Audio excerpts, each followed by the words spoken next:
Do you know the liver story? This story is from the third Scary Stories to Tell in the Dark book, and it's called Just Delicious. There was a man named George who loved to eat. Every day he would close his camera shop for a couple of hours and go home so that his wife Mina could fix him lunch. Well, this one day in particular, George went to the butcher shop before he went home and he bought some liver.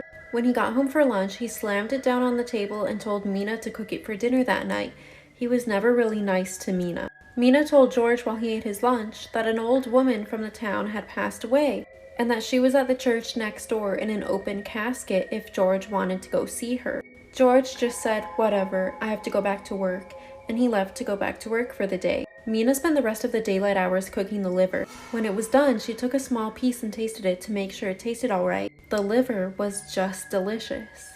Just delicious. The best she had ever tasted. She tried another piece, and then another, and then another, and before she knew it, she ate all of the liver. She thought to herself, George is going to be so mad, he's going to get so mean and angry, until she remembered the old woman in the open casket in the church next door. Mina took the old woman's liver and cooked it. She served it to George that night, and he said it was just delicious. Just delicious.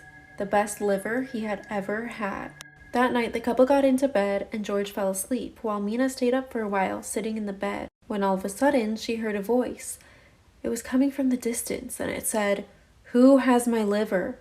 Who has it?" She thought she must be tired, she's just hearing things. And then a few minutes later, she heard the voice, but this time it sounded closer, and it said, "Who has my liver? Who has it?" She whispered under her breath, "No, no. I don't have your liver. Go away." She heard the voice again, only this time it was right in her ear, and it said, "Who has my liver? Who has it?"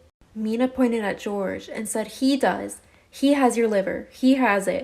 Suddenly, all of the lights went out, and George screamed and screamed.